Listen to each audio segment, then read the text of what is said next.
Hey, everybody. Thanks for listening today.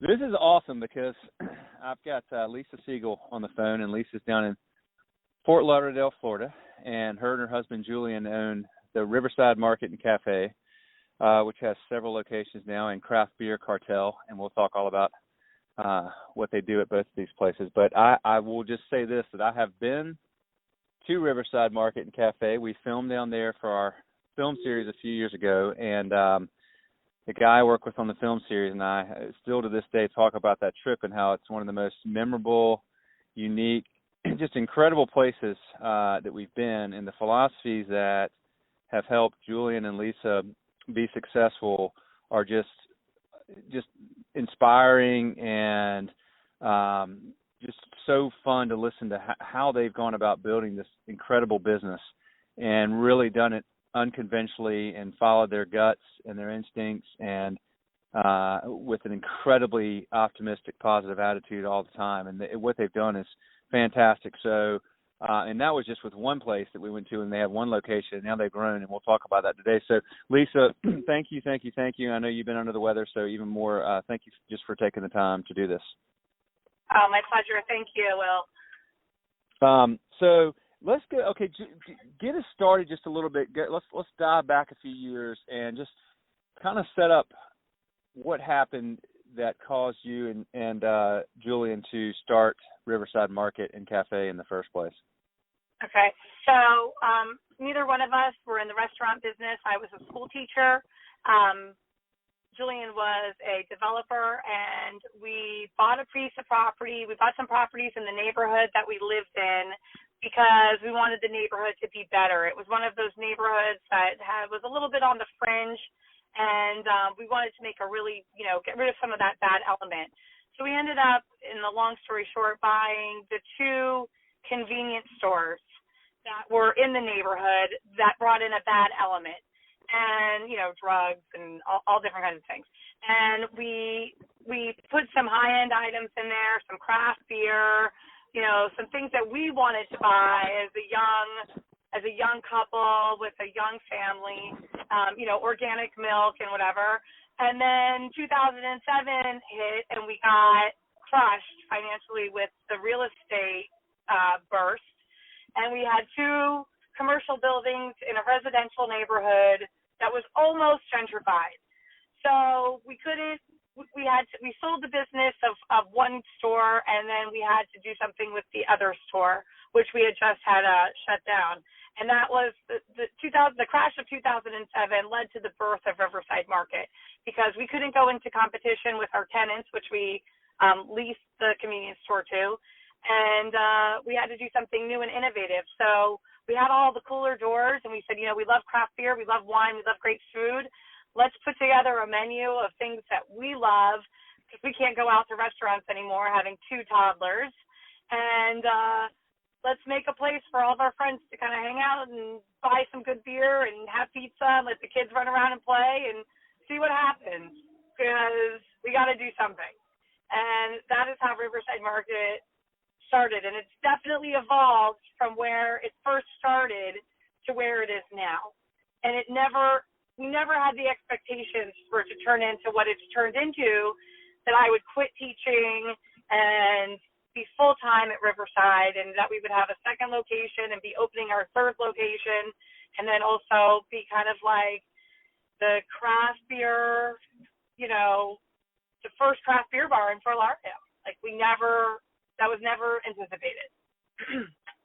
And you have you had all those refrigerators on that one wall there that were already there from when it was a convenience store, and you wound up stocking it with all these kinds of craft beers. How many types of craft beer do you have there? When we started, we had 100. And, we were trying to fill up. We had 10 cooler doors. We were trying to fill up the cooler doors, but, because, no one wants to see empty cooler doors, right? It looks like a business that's going out of business. So at first we had 100 beers, and then we had a bunch of specialty sodas and waters, and the kind of waters that you unscrewed the cap and the vitamins and whatever came down. And we took an ad out. It was the one and only time we ever took an ad out. This was the lesson. Is they said we had 350 different different beers from around the world. So being that that went into print, we ordered, instead of doing our regular 100 beers, we did 350 beers from all over the country and then also from all over the world. And that was really what pushed us into just going crazy with beer. Now we have 650 different beers and about 17 coolers and 32 on draft, which we never had before either. So now we have about 650 different labels. And you had, so that's one of the memorable things there was just that display and all the different types of craft beers. But the thing that really, well, I say the thing, one of the things I want to ask you about, because it's something I've never seen before or since, and I'm curious if y'all still do it, but when I was there 2 or 3 years ago, y'all had an honor system where people would come in and if they walked over and they grabbed a beer or 2 beers or 3 or whatever, and, you know, they had them while they were there, they would just take the bottles up or just, you know, just tell when they were paying, you know, hey, or tell the server, hey, I've had 3 beers. So in other words, people would just, folks, you would literally walk up and grab a beer. I did it a couple of times while I was there. Go grab a beer and just, you know, you let them know, hey, I got this. So it was this honor system, which I thought was really, really fantastic. Have y'all continued to do that? We have continued to do that. You know, people still tell us that we're insane and how it shouldn't work. We must have all of this loss and breakage and all of this. And, you know, that's really just not true. You know, I would say it's a minimal amount of bottles that maybe don't get paid for. Nothing that is so extraordinary that we even feel it. And, you know, when you put out into the world that you trust someone, they wanna continue having that trust. You know. And so now we've gotten a little bit better about, you know, we have the empty 6-pack holder. So, you know, if a server sees 4 beers on your table, she's going to go over and she's going to give you one of those empty 6-pack holders and she's going to put them in there because no one wants to be fumbling with all these empty bottles walking to the restaurant. So, you know, we still fill up those empty 6-pack bottles and you bring them to the carriers and you bring them up to the front and that's how we cash you out. So we're still doing it that way. I love that. And you nailed it. Which is that when you put that trust in people really appreciate that because it's so rare. And I feel like that makes you feel very much at home right away at Riverside. Right. You very quickly think, okay, I don't even know these people. I've never been here, but they trust me enough to you know, tell them how many beers I bought. So that immediately makes you feel relaxed and at home. And then the next thing you do is you go and you see, okay, here they have these tables throughout Riverside where you can sit, you know, and they've got some bar stools and higher tables and things like that. But even cooler was right there, smack in the middle of your real estate, if you will, in the middle of your store, where you could have probably, I don't know, 6, 8 tables or more or whatever. You've got these couches and these recliners, which invites, you know, people that are together or people from different groups to all kind of go sit in this really inviting area. And then you've just gotten a beer and then you go sit on this couch, and you can even order food there, which I did. I think I had a pizza sitting on the couch. So, but I know you've probably had people tell you that's crazy too, but doesn't tell me about why y'all did that. And I mean, I guess they're still there. Is that true? They are totally still there, and you know it's so funny, Will, because Julian constantly. I was thinking about the coolers that we probably have 5 more coolers than from the last time you were there, and every time I think that my husband Julian could not jam another piece of equipment or another chair, another cooler into Riverside, he miraculously removes things around, and he does. He puts like a whole nother cooler in or a whole nother couch in. And, yeah, we still have the couches, and it started with, you know, when we first opened, being this little neighborhood, you know, joint or, you know, whatever you want to call it, hangout. I was away one summer with our kids, and Julian decided, because he was spending so much time there, someone said, you know, you almost live here, you should put your couches in. And our good friend, Charles Trainer from the Miami Herald, said, who's a regular, said, we should really get some couches in here since we're hanging out in here all the time. And they went to my house and they took the couches out of my living room and brought them over to the restaurant and rearranged the tables so the couches fit in. And when I came home, Julian said, I took the couches out of the house. And I thought he was joking. And I came home with the kids and there were no couches in the house. And I said, where are the couches? And he said, I told you I took them to the restaurant. And, it worked. And what's funny is, we still don't have TVs. And so we have these couches, but we don't have TVs. And part of that is, and part of the honor system and all of these parts that seem so part of the fun, machine that we've created, all came about spontaneously. We didn't really want TVs because we wanted people to talk to each other. You're on the honor system, so if you walk in, no one's coming and asking you what kind of drink do you want. So it leads to a conversation. You have to talk about the beer. You have to talk about the 100 sodas that we have. You have to give recommendations on things. So it leads to a lot of interaction between the people who work at Riverside and the people who are coming to Riverside. And a lot of times what happens is the customers who have been there or someone who's been there before, because it's all word of mouth, says, well, this is how it works. And sometimes we'll just sit there and listen to people and we'll be like, you're hired, come join our team, because they do a really great job of explaining what the process is, because it is unusual and it's not what people are used to. They're used to, not being part of what's happening. Someone brings them their drink. Well, now you got to go pick your drink, and you're looking at those 650 different labels, and you're going, well, I don't know what, I like an IPA, or I really like a fruity beer, or I want to drink something local. You have to have the conversation, which is essential. Well, that's another thing too. I mean, here's no TVs. Where do you go these days with no TVs? And again, it makes it's so unique and refreshing. And it does, I sat down and I was on those couches for a while when Luke was filming, and I talked to all kinds of different people. And I can tell you that if you had TVs there, I would have been staring at some baseball game or something and not having that dialogue. So, everybody thinks, you have to have TV now. No, actually you don't. And that's what Lisa and Julian are proving. And you don't have to, maximize your space with tables and, count chairs and all this kind of stuff. All these things are what make Riverside so special and draw people there. And that leads me to my next point, which is that, your location, I remember driving from the airport. I had a hard time finding it. I didn't even know if I was in the right place. I was driving through this neighborhood, and I'm like, it can't be here. And you pull up, and you're like, holy cow, this is like you said, it's right in this residential area. There's really nothing else around except for your other place, which I want to ask you about across the street. But then people are coming from all over the place. You go inside, and it's packed, and these people are coming from all over Fort Lauderdale and Miami to come. So it's really a destination, isn't it? Yeah. And I attribute a lot of that to Yelp and Google reviews and Facebook, obviously a lot of social media.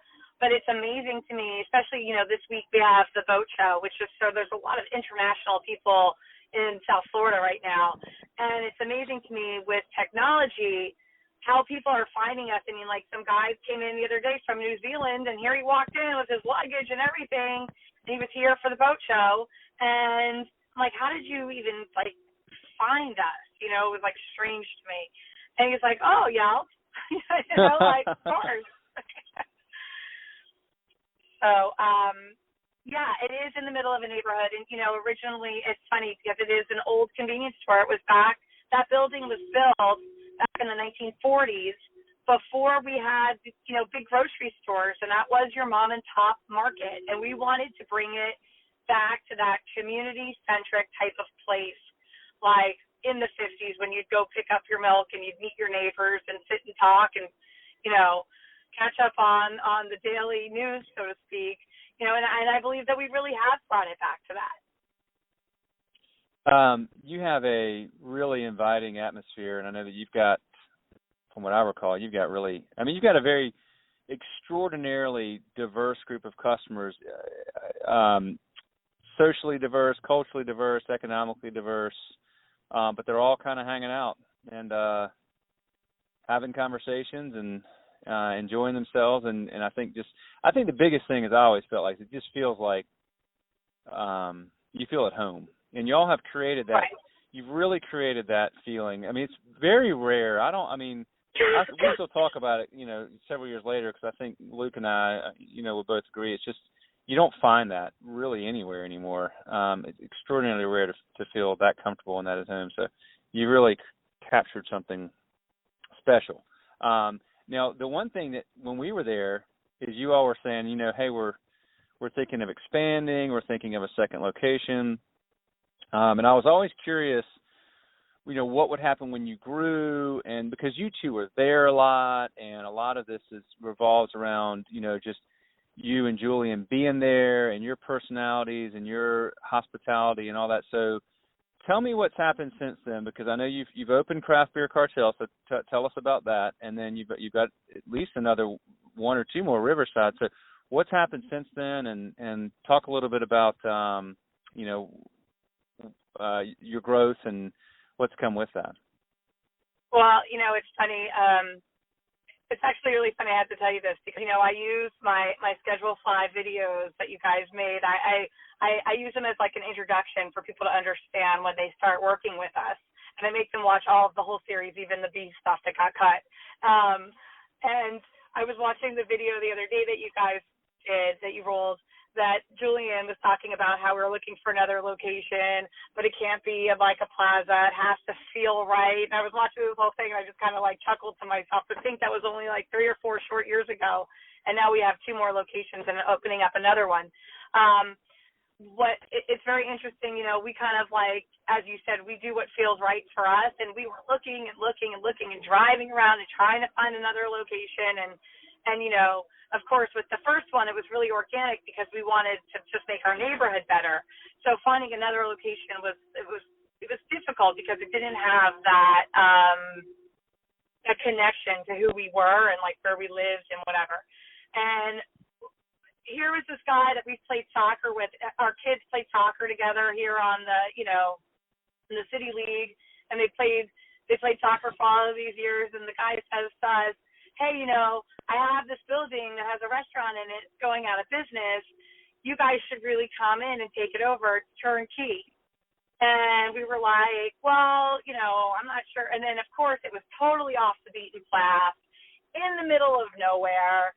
And we were like, this is perfect. It's just like the original Riverside, except it's not in a neighborhood. It's like in this industrial area. And we were getting ready to sign a lease on a different location. But this like fell into our lap, and of course, because it fell into our lap, it was someone that our kids all played soccer together and whatever. And it was turnkey. We didn't have to build anything out. We were like, this is it. This is the location. This is the second location. And so we went ahead and we opened up Riverside Market South, which is right here by the airport. And it really is in the middle of nowhere, and it's doing great. It doesn't have, because it was a restaurant, it wasn't a convenience store. It doesn't have as many coolers, but we still have 350 beers. I just got Julian to move a couch in. I was so excited. Someone was moving, and they're like, hey, we have a couch for you. I was like, perfect, let's put it in South. And South is exciting because it has a real kitchen. It wasn't, it had a built-out kitchen because it was a big restaurant. And so we were able to expand on our menu and have we don't even have a cooktop at regular Riverside. We do mostly sandwiches, pizzas, and stuff in the fryer. But now we can do, we have a grill, we do burgers, we do shrimp po' boys, and we've really expanded our menu. One of the things that I found, which hurt us and helped us, was that because it was the same name and it wasn't exactly the same, people were kind of like, well, it's not the same as the first one. Well, no, it's not the same as the first one. And that was a big lesson to me that, if you're not going to make it exactly the same, then people get pissed. They're like, well, it's not exactly the same. Well, no, it's not. It has better food. We have burgers here. We have a much more extensive menu. We have a full-on bar here with, 50 drafts. It's different. And so it's taken on its own, different than regular the OG, we call it, the original Riverside. It's taken on its own life form, the South location. That's interesting. How long has it been open? It's been open almost approximately a year. Okay. And also Julian, the way Julian does things. I was away again. I work at a summer camp, and I was away for the summer, and Julian, they were in there. We had finished painting, and they got all the new draft lines in, and I mean, we hadn't even hired anyone in the kitchen yet. And Julian, someone knocked on the door, and you'll understand this because this is such a Julianism. Someone knocked on the door and said, "Hey, are you open? Do you have cold beer?" And he's like, "Well, our kitchen isn't open yet." And he was like, "Yeah, but do you have cold beer?" We had all the coolers in and all the inventory in, and all that stuff was all set up. And he says, "Sure." And he takes a picture of the guy drinking the first beer at Riverside Market South. Well, somehow, because of social media, the New Times, which is part of the Village Voice, and the Sun Sentinel, which is our local paper, see the picture of the guy drinking the beer at Riverside Market, and Julian had written something that was like, we don't need any big grand openings. Sometimes you just open your doors and you're there. And took a picture of this, wrote this little quote on there, and we were open. Well, the newspapers both picked it up, and and here, droves and droves of people started coming in to see Riverside South. We had no staff there. The kitchen wasn't open. Julian was bringing potato chips and having sandwiches and pizzas and stuff delivered from the original Riverside. And, so when I got home, I was like, are you crazy? What are you doing? We got to hire a full staff. You can't do it like this. So it was definitely a little bit of a lesson because we couldn't do it the first way, the way we did the first Riverside, which was a very long, slow process, with just neighborhood people, because we had this name and we had this expectation and people wanted us to be ready to go. So all of that was a big learning experience. That's hilarious. Well, there you go. In typical Riverside style. I love it. Right. Well, so then across the street from the original Riverside is Craft Beer Cartel. Craft Beer Cartel. So, and I guess we should have gone back, but before we opened South Second Restaurant, we opened Cartel. And, if you remember in the beginning, I said we owned these two convenience stores. We bought the properties on them. And originally, we wanted to combine all of this land and sell this big property to some townhouse developer, because that's really the business that Julian was in before the restaurant business. And, with the crash, we ended up with these two buildings and had to do something there. And so we just did what we did, And so 5 years now into Riverside being open, maybe 6 years into Riverside being open, our tenant, who had a convenience store, truly a C store that you could buy, your toilet paper at and, laundry soap and all that stuff.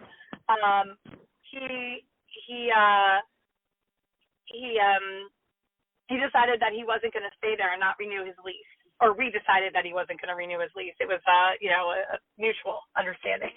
And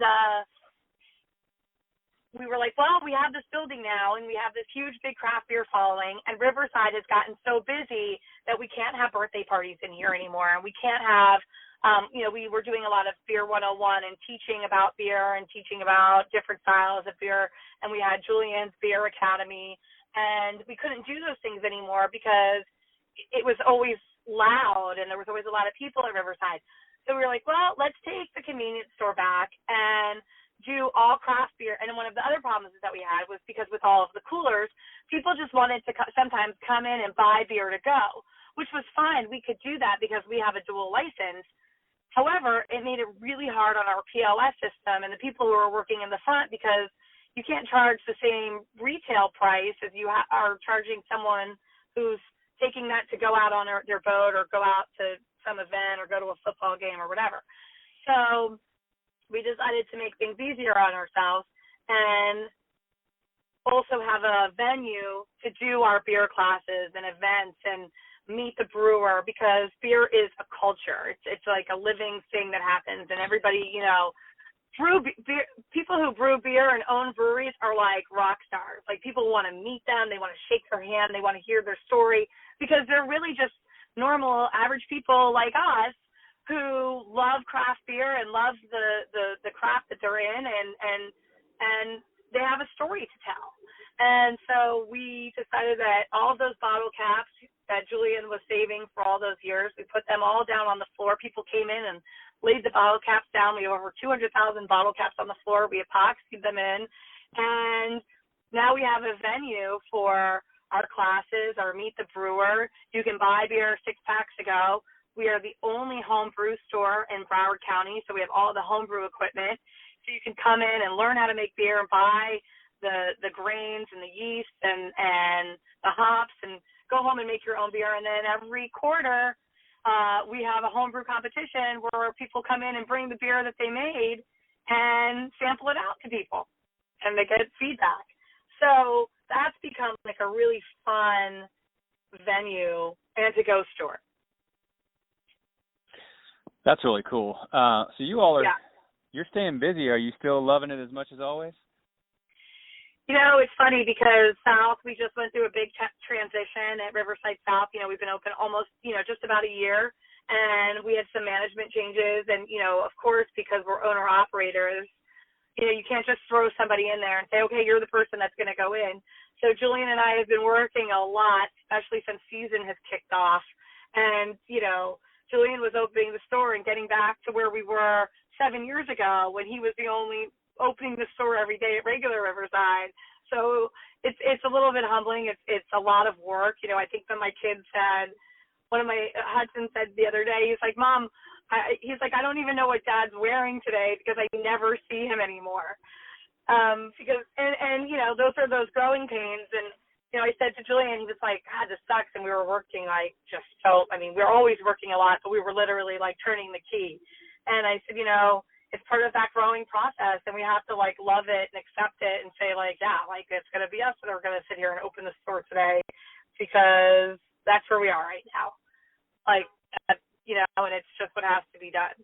So, and we're still doing a lot of things ourselves. We're still going, when we run out, yesterday we ran out of pizza cheese, and the good thing about it was that Restaurant Depot was closed, but we could run to store number 2 and go grab the extra cheese that they had so we could keep on making pizzas last night. It's just part of those growing pains. I love it though. I love the way y'all go about it, and you're just so so tied to it. And I think that's great. That's a hard time, but a time you'll remember fondly, I'm sure. Kind of. What I was going to say is, it's the hard time, but it makes you appreciate everything else so much more. So you just have to look at it and go, this is like a really hard day, and I'm running from store to store, turning keys and opening and doing this. But I so appreciate this because it means that we're growing, and that we have a vibrant business that's working. And I get to employ now, starting with, it's funny, we always take our Christmas picture, starting with 4 employees 7 years ago to now having over 60 employees. It's pretty amazing, Well, so with this growth, I remember one thing that you told me a few years ago was that, you really didn't like a lot of spreadsheets and systems and processes. Has that changed? Or has that had to change, or have you been able to continue to do it the way you wanted to? I think that we're doing a lot more checklists now. We use the spreadsheets for checklists. And it's funny because we have another really big thing that's about to happen, and we have to come forward with these people with all of these spreadsheets and whatever. And so we kept on sending them the spreadsheets, and they're like, you just can't be right about this. And then we actually had to sit there and what they called scrub the numbers. And people were kind of just mind blown. It's kind of getting it out of that brilliant mind that Julian has and getting it down on paper. Because when you go into multiple locations, you have to be able to have more than one person have all of that information.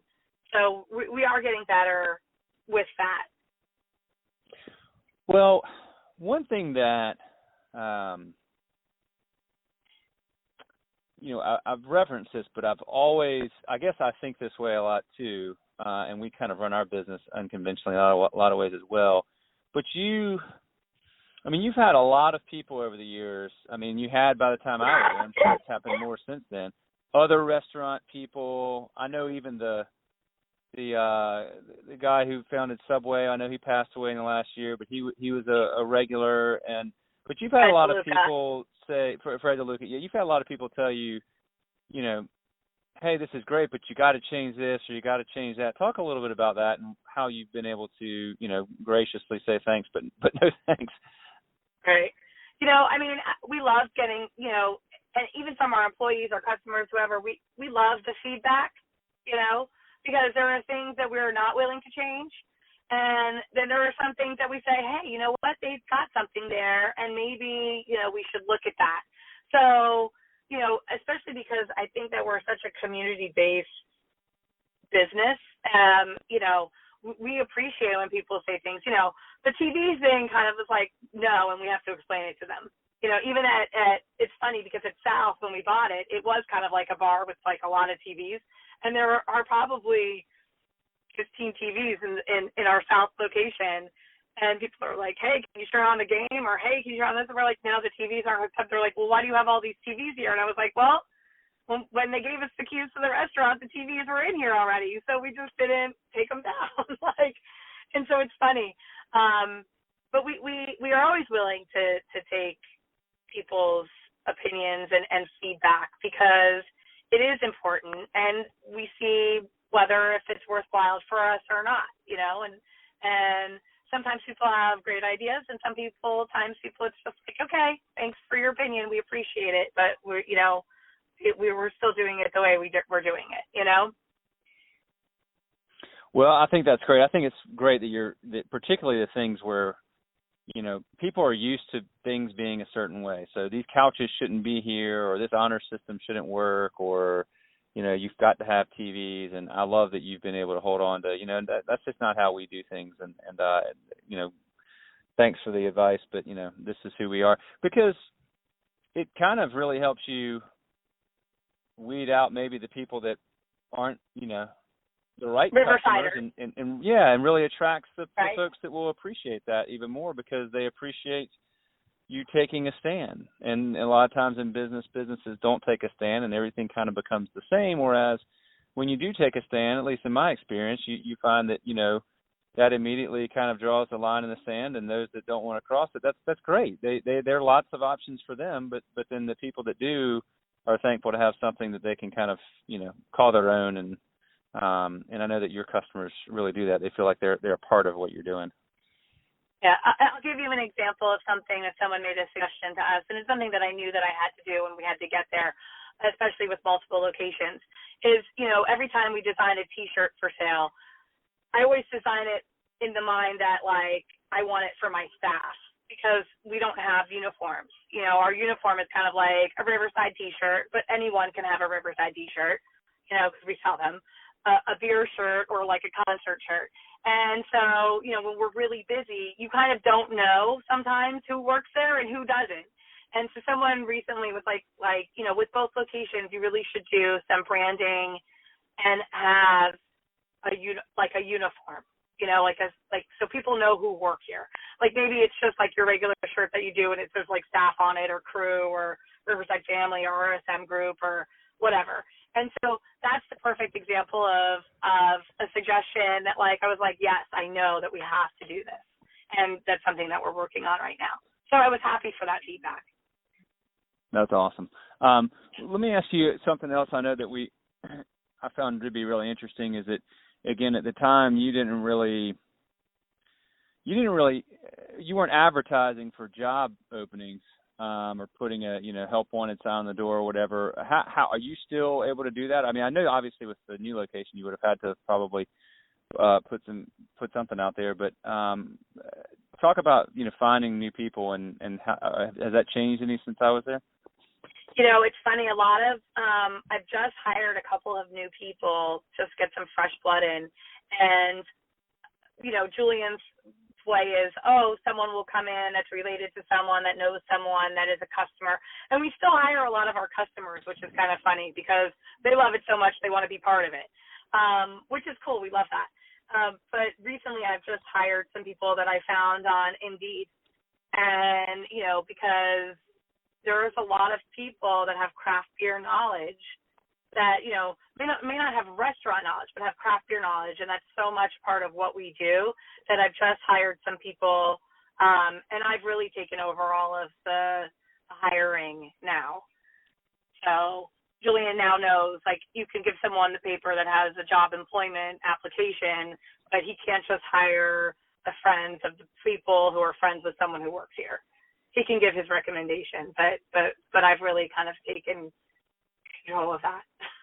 So is craft beer knowledge is a big part of it. What are you looking for when you're hiring people? One of my first questions and when I interview people is what's your favorite beer? And if you can, and knowing, the difference between a lager and an IPA.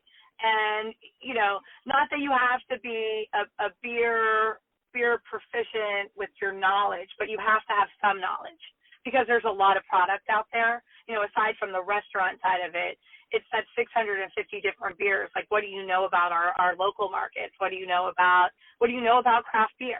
And of course, we're super willing to teach, and we're starting a program now where we're going to be doing beer classes, mandatory beer classes for staff, because you have to be able to make those recommendations and know that you're recommending something that person is going to like.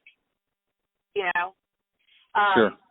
We talked about this before when you were here, because sometimes people, and now the craft beer knowledge, especially in South Florida, we're a little bit behind the times, but the consumer has become so much more educated. But when you were here 3 years ago, 4 years ago, whatever it was, people used to pick beers because they thought the label was pretty. I remember talking about that. And, sometimes they would pick a ESB, an especially bitter beer, and because it had a pretty label, and then they would taste it and they'd go, oh my God, this is so bitter, I can't drink it. Well, so the consumer has become a lot more educated, but also we're doing a much better job of hiring and educating our staff. Gotcha.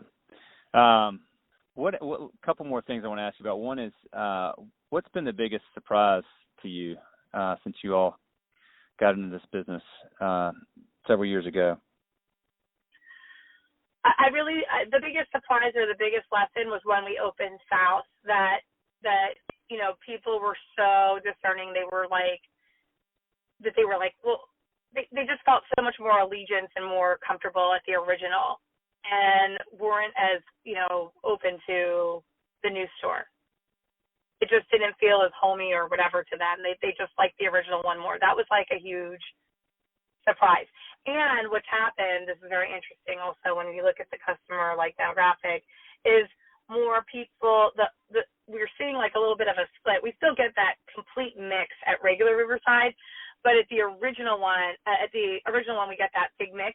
But at the South location, we're seeing a little bit more of a mature consumer base. So Gotcha. More families are coming in, and it's just because it's a little bit more comfortable. It's set up more like a restaurant. It's got a bar and the coolers, and now it's got the couches and the tables, and it's just a little bit more restaurant, like a traditional restaurant than the original one. And the great thing about that is now that we're opening up our third location, I'm taking everything that's the best out of the best parts of regular Riverside original and the best parts of South location, which has this gigantic bar, and putting them together. And so our plantation location is basically all of the lessons that we've had in the last 7 years, and it's going into one store. I really feel that our new plantation location is going to be the most successful out of all of them because it takes the best out of both restaurants that we have open now. When is that opening? Well, the city of Plantation is not so easy, but we're crossing our fingers that it will happen before the new year. Okay. How far away is that from original Riverside? About 5 miles. Okay, but it's in the town. It's really close, but it's like in the town. It's in the town over. Gotcha. So it's like it's to the west of us. It's a little bit more suburban. You know, we're kind of like we're in the downtown core at the original Riverside. This is a little bit more in like the suburbs. And, you know, people in the suburbs don't want to go to those commercial restaurants all the time, those chains. So we're really excited about that. And again, it's an off the beaten path location. It's not on the main street. It's back in a neighborhood. And it was a convenience store. And I think that's kind of become like our model, that's where we find a lot of success, is find these old convenience stores that bring in bad elements into the neighborhood and make them into like these upscale, like these craft beer hangouts. So. Well, I think that's fantastic. I'm excited for y'all that you've got so much going on, and I can't wait to hear about the third location. So you hope it'll open before the end of the year, and so you really do have your hands full. Well, wait, are you ready? Are you sitting down, Will? Because we're in the midst of opening up a brewery as well. So oh my gosh. Yeah. So we got a lot going on. It's really exciting. I have to get a second Schedule Fly account because I'm not going to be able to manage all the people. Wow. Yeah. So what? I mean. We won't even get with that. That may even be a second interview, but but that's fantastic. When is that going to happen? Yeah. Well, we just finished our plans. You know, that and the plantation location kind of happened simultaneously.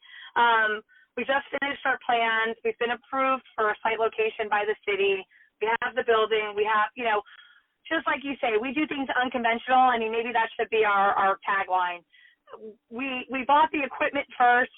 Then we found the building. Then we got approved from the city. We just finished our all of our plans, our mechanical plans, and now we're going forward with a partnership. And we're ready as soon as it happens. We're ready. Our plans will actually go in this week to the city of Fort Lauderdale. Our plans are finished, but we're still interviewing general contractors. We just do everything backwards, but it works for us. How are you? Are you getting? Do you have investors involved now? Are you and Julian funding all this for the businesses? No, with the brewery, we're going to have an investor. Okay. Yeah. Fantastic. Yeah. Which is a whole new thing for us also. That's why I said someone was telling us we have to scrub the numbers because, you know, when you're going to investors, they want to see spreadsheets. They love spreadsheets, you know. So that's been a new thing for us too. Well, that's a new element. That gets interesting because then the challenge with investors is finding the right one who doesn't put too much stock in things that you can measure and undervalue things you can't measure, i.e., you can't measure the honor system. But I would argue vehemently that a huge part of your success at Riverside has been having the honor system. I would argue that you could measure how many more tables you could put where those couches are and what the average turn is and all. You could do all kinds of calculations if you put tables in there, but what you couldn't argue is how many people would eventually not come because it's lost the unique welcoming atmosphere if you eliminated the honor system or the couches and things like that. So that gets to be an interesting dynamic with investors, I think, if you don't have the right one. But there's always, you know, there are investors that understand that too.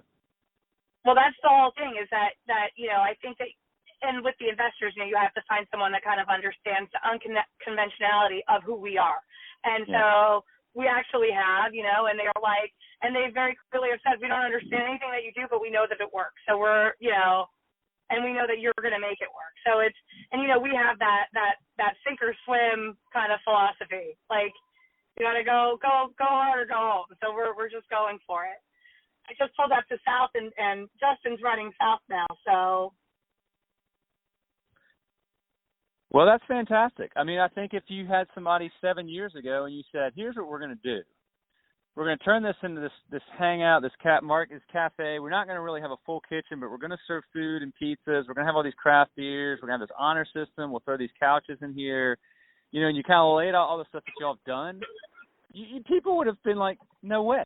There's no way that's going to work. And here, not only did it work incredibly well. I would say precisely because you did all those things, you know, so unconventional. Well, you know, it's funny. Well, I just pulled up this house, and Justin's here. I'm sure you remember Justin. He's our manager over at Original Riverside. And I think about the days I have to do the Schedule Fly, how Schedule Fly really changed our business. Because, and Justin just jumped in the car with me. Say hi. Hi. Hey, Justin. So we, back when we first started, Justin lived in the neighborhood where Riverside was. And when we would get, because we only had 3 or 4 employees, it was Julian and Joel and Justin and Laura. And when we would get really busy, Julian would go run over to Justin's house and bang on the door and say, Justin, we need help. We're really busy. You know, come to work, get dressed. I'll drive you over. And now, because of Schedule Fly, you know, Justin knew that he had to open this morning. And people used to write down their hours. And people used to write down their hours of when they used to work. And now we have, you know, we feel super organized because we look at our sheets of what our employment and what our labor costs are, when we're busy, when we need to cut people. So you asked the question before, are we looking at those things? Yeah, and you guys are a huge part of that. Well, I appreciate that. I'm glad to hear that, and I know that's just always nice to hear that our application is helping folks like you for sure in your business. So I appreciate that, and I appreciate you taking the time to do this, Lisa. I'm excited as heck. We'll get this thing on the podcast, and then I've got maybe one more interview, but we're going to have this book hopefully done by the end of the year. So I know it'll be something that a lot of folks will enjoy, and I know they'll absolutely enjoy hearing how y'all have done it because it's been so unique and different and incredibly inspiring. So thank you, and thanks, Justin. Good to hear your voice again, and good luck, y'all. Y'all are awesome, and we love y'all. And we're stoked for what you're doing. So keep at it. You're doing great things. I just want to say one more thing, Will, and you could totally quote me on this. That we could not be where we are today without you. So I always feel like I always say you're like our Riverside cousins. Because, you know, we think of ourselves as a family, but there is no way we could possibly be where we are today with, you know, the amount of employees that we have and all of the different locations and knowing where we're supposed to be when, if it wasn't for you guys. So I thank you very much for being there. Well, knowing y'all, you would have figured out a way anyway. So I'll say it with that caveat. Y'all would have figured out something. You're so writing down the hours on a piece of paper just wasn't working. I appreciate it. That's real nice. I thank you, Lisa. That's nice of you to say that. All right. All right, y'all take care. Have a good one. Thank you. Riverside World Famous. Go for it. Riverside World Famous. All right, talk to you later. Bye. Bye.